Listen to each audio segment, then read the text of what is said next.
Well, good evening, Maya Project members. My name is Brian Brown, and I'm a part of the young adult team from Alexandria, Virginia, Woodlawn Faith United Methodist Church. And our project was titled Beyond the Walls. And it was probably maybe 4 components to it. One was to form structure around developing a thirst for hope and meaning as it pertains to their relationship with God. And not only developing structure around hope and meaning, but also a framework where young adults would feel free to listen and learn from one another as they discussed their journey, to build those relationships, to form a congregation, if you will, around what John says in Revelations 12:11, they shall overcome by the blood of the Lamb and by the power of the testimony. So this whole experience is about learning how to share story and gain strength from the power of testimony as young adults discussed their tests and how their trust in God helped them to overcome the obstacles. All right, so our first event was all about vulnerability. And vulnerability, especially keying in on exposure, sensitivity, and then impact. And so the way that we fostered that was really being intentional about how we went about creating a space by which people could share.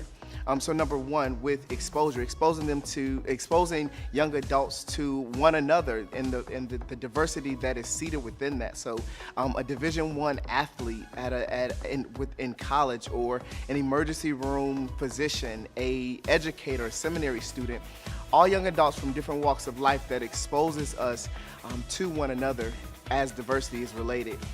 Then focused on sensitivity, on how is it that we may share our story and our testimony and open up ourselves to tell that story so that it could do what the third tenet is set to do, which is to have an impact. So how would their life inspire and have an impact, a positive impact on the lives of young adults across the world? For our second event, we tried to focus on piggybacking on everything that we learned from our first event, but taking everything to the next level.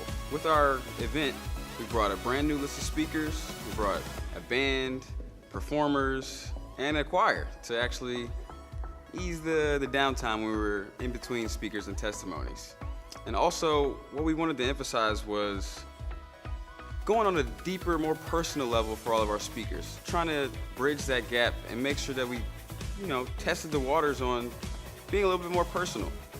The key was to get people to feel open and comfortable sharing their testimony. And with doing so, it would foster relationship building, because we had different age groups, different lifestyle choices,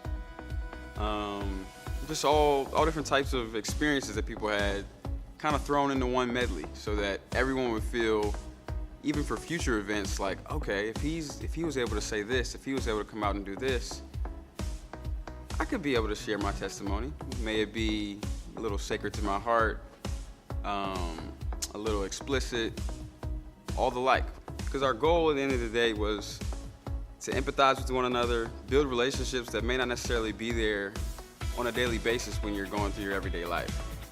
Seeing people that may not have the exact walk of life you do, that may not look, sound, or think like you. And we were able to get lots of personal testimonies, different age groups involved, and we were able to bring about double the amount of young adults from the first gathering. Our second event was great, and I think we plan on building on top of that for our third event, and we hope to see much more testimonies that are personal, relatable, and things that may not meet the eye. We're super grateful to God to have such a successful second gathering, and we're even more excited about the third.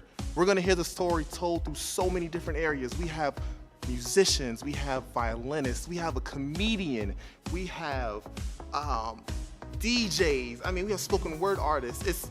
It's so exciting, and I can't wait for it. Trust me, you do not want to miss it. And here's the best part. We're now bringing in another component. This next component is missional component. We're bringing everyone from all over, and they're all going to contribute. And all of the proceeds from this next gathering will go to the hurricane victims of North Carolina. We brought worship through our testimony. In our second component, we brought out mission. But in 2019, we're going to bring out the growth. You guys stand by. And so, in conclusion, we were very pleased with the initial responses to the gathering so far. It exceeded my expectations, and listening to the vulnerability and the freedom that came in living in real time as young adults expressed serious life situations, and then hearing the resurrection story of how God brought them through. I'm inspired to look forward to Maya 2019. 2018 has energized us to a sense of knowing we're in the right direction as we move deeper into missional components of young adults coming together, as well as moving together and forming what it means to grow together. And it was palatable as far as the energy that was there, the spirit, if you will, as individuals left inspired that they could overcome not only what was in front of them, but really anything with God's help.